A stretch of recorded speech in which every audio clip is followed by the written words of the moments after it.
I wanted something new with you today, a little bit new. I have been reading the Journal of Hypnotism, and there is a powerful case study that was shared in here. I'm not going to quote too much of it because, of course, it is under copyright, but there is a fantastic hypnosis outcome in here in the column Hypnoscience of Mind by Penny Chasan, who is a registered nurse, has a master's of science.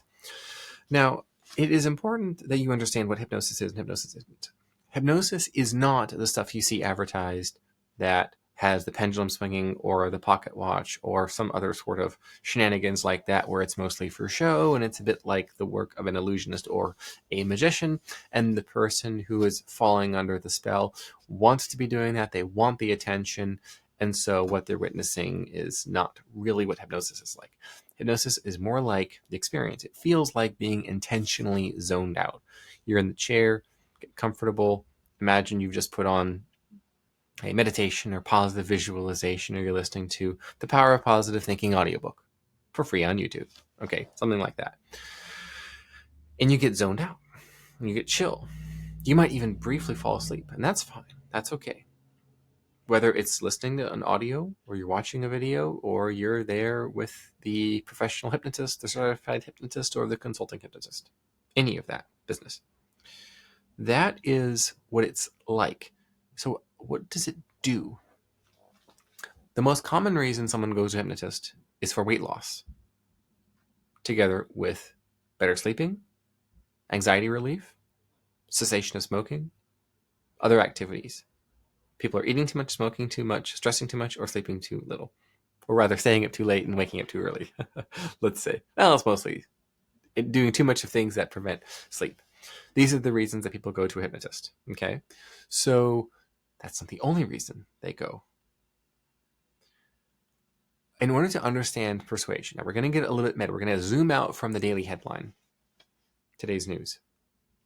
We're going to talk about hypnoscience of mind.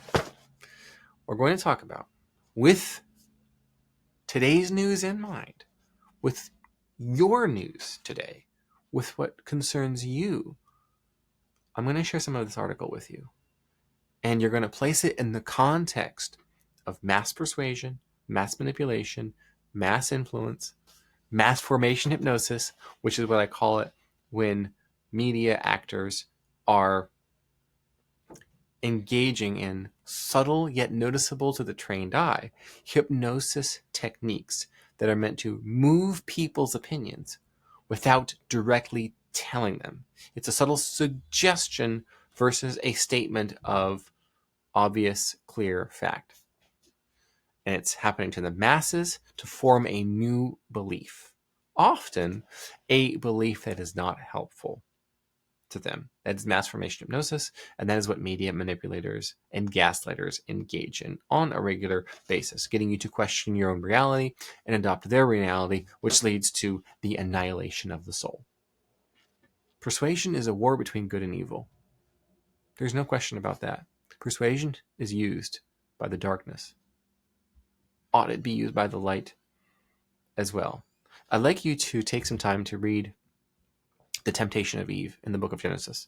I don't care if you believe it's literal or not. It's literal enough because we know that there was a point from a biological perspective, even an evolutionary biological perspective. Yes, we're coming back to the science of mind. Okay, just hold on. Hold on. We know that the number one predator for an ape was the snake. Many scientists tell us that we come from ape-like ancestors. Let's even accept that. Accept that for a minute, okay? Going from tree-dwelling to upright walking creatures, the number one predator was the snake.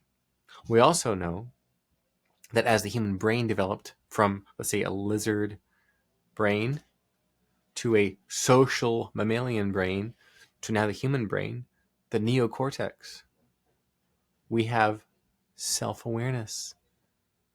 We are aware of our foibles, our weaknesses, our follies, our nakedness. Tracking now? I bet you are. And I bet you also know what the fruit of the tree of the knowledge of good and evil means. Yes, you do. To have an awareness of good is to have an awareness of evil, and vice versa. And evil is that which causes suffering for its own sake. It inflicts pain so that the victim might feel pain. It hurts another so that that individual target may be hurt. The story of the temptation of Eve is the story of our species. Think about that for a minute. Think about that for a minute. That blows away everything that you now believe, which is fine. Which is fine. If it's metaphorically and metaphysically true, it's as good as literally true. Understand that about organized religion. Beavers have dams. Birds have nests. Humans have religion. And everything falls down into its place from there. And now we're going to look at Christie, a case study. It says, the client and her guardian provided written consent to share the details contained in this case study and video. This is from Penny in the Journal of Hypnotism, which I was reading and wanted to share with you as well. Christie is a 27-year-old woman who was diagnosed with idiopathic cerebellar ataxia at age 2. It's typically seen in middle-aged men. It's a progressive degenerative disease, unfortunately, and it attacks the part of the brain associated with muscular control. It's a very terrible disease. Not good at all to have. Christie, the subject of the case study, had multiple surgeries with anesthesia before age 1. When she started school, she could walk with a slow gait and slow speech. By 5th grade, she had a walker. By 6th grade, she was in a wheelchair. By 7th grade, the disease was so bad for poor Christie that she was in a motorized wheelchair. At 19, she couldn't sit up in her chair anymore. Unable to eat, provide care for herself. She was bedbound. That's tough. 19-year-old teenager living like a senior citizen at end of days. There's mention of John Hopkins in, I believe it's Johns Hopkins actually, typo. They suggested just bring her home and let her be comfortable, if you know what that means. But they thought, what if we went outside the United States? What if we got help? Well, she went to India and got stem cell therapy, typical of people who get stem cell therapy for brain and spine injuries as well. She made a number of trips between 2014 2019. Hyperbarics, ozone therapy, deep tissue massage therapy, aquatics, all manner of therapies. And this is cool. Christie went from dragging her legs and body on the floor to being able to crawl on hands and knees to finally being able to walk with her walker. Again, okay, we've got some progress. We've got some progress. Despite all of her progress, there was one issue the stem cell treatment and other therapies could not address. Extreme fear of falling. Extreme fear of falling. So this is interesting here. What the United States would not do for Christie, India would. Think about that sometimes. It says here, 6 weeks ago, Christie would often refuse to get up and walk with her walker or along her chair rail in home. Limited motivation, fear, she'd shut down, spasms. So there are mental and emotional and physical symptoms associated with this. Despite the improvement that it sounds like the stem cell therapy had, Christie's nurse, Wendy, reached out to Penny. Penny sent over 2 hypnosis audios. So this is not even in person at this point. It's just the audios. Interesting. Progressive relaxation and the stress and fear releasing audio. They use the Likert scale. Likert, something like that. 0 representing no progress and 10 representing a healthy, functional adult. Prior to hypnosis, her independent motivation to walk was 1.5 out of 10. Confidence in her ability to walk was 0 out of 10. Her speech was spastic and robotic. With her chair behind her, she would stand hunched over for 8 to 10 seconds before falling back into the chair. Here we go. After 10 days of listening to hypnosis audios 3 times a day, her motivation to walk went to a 5 out of 10 and her confidence a 5 out of 10. That's 1.5 out of 10 and a 0 out of 10 to 5 and a 5. Interesting. Now notice the repetition required. 10 days of listening 3 times a day. 10 days, 3 times a day. That's 30 times. What would happen if you received a message 10 times a day, or rather 3 times a day for 10 days? Oh, that happens every day to you when you scroll social media. You get the same message at least 3 times in one day, probably 3 times per minute you're on social media. You become an avid Trump supporter because for at least 10 days you've seen a positive Trump message at least 3 times. Did you know that? Same thing with Kamala and her crew.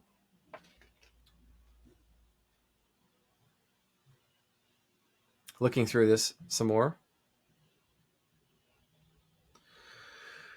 Now, finally, after this improvement, Penny, the Hypnoscience of Mind author of this article, she did meet with Christie, it looks like here. She led Christie into hypnosis with an abbreviated progressive relaxation induction. After deepening, Penny continued with suggestions and visualization for confidence. Interesting.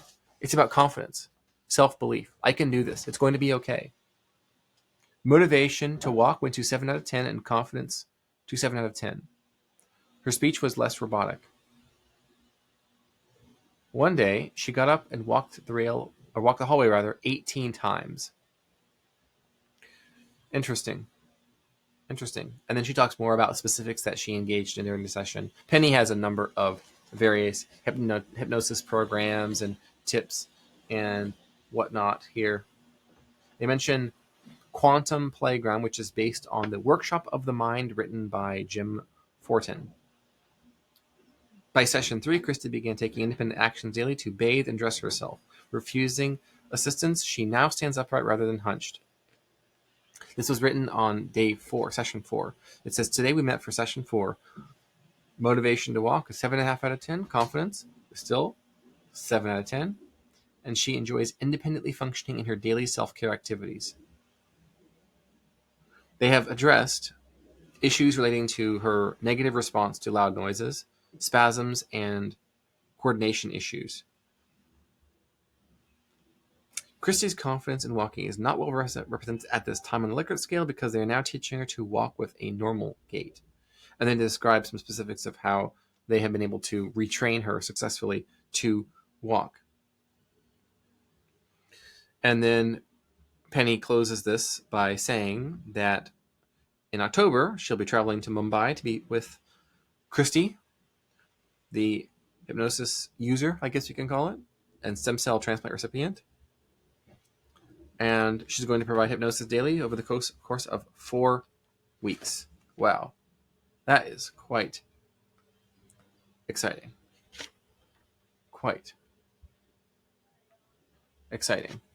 Now, interestingly enough, the next one, Hypnotic Outcomes, the next column by C.J. Mozochi, is about hypnosis and psychogenic non-epileptic seizures. And there's a case study in there. 70-year-old female having 3 to 5 seizures a day. And that had been going on for 8 years, it looks like. Very hesitant to use hypnosis. Very hesitant. And looking on down here through the result of it here.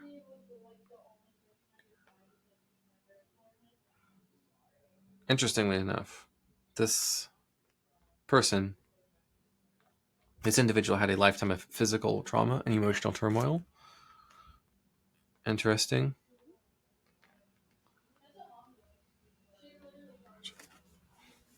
Yes, so then I assume this case study ends well. There's like a part 2, you're teasing part 2, giving the setup, the inciting incident, and the obstacles in the way. I assume part 2 covers it.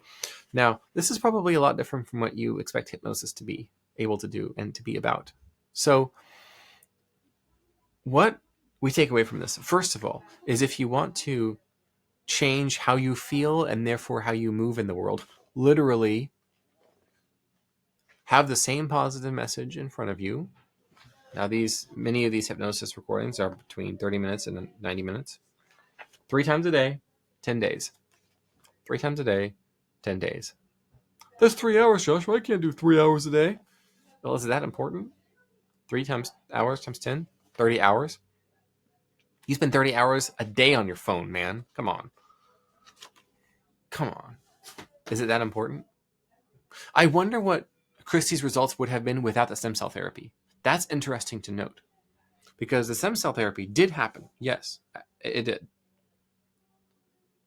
It brought her from being in need of hospice to being able to move a bit again. So that's great. That's fantastic. Stem cell therapy is recent. Hypnosis is 5,000 years old, minimum. That's interesting. That's interesting. Think about what you want to have in front of you. What is it that you want to change about yourself that you're doing and being in the world? Then 30 hours. 3 times a day, 1 hour, 10 days in a row. Change your life.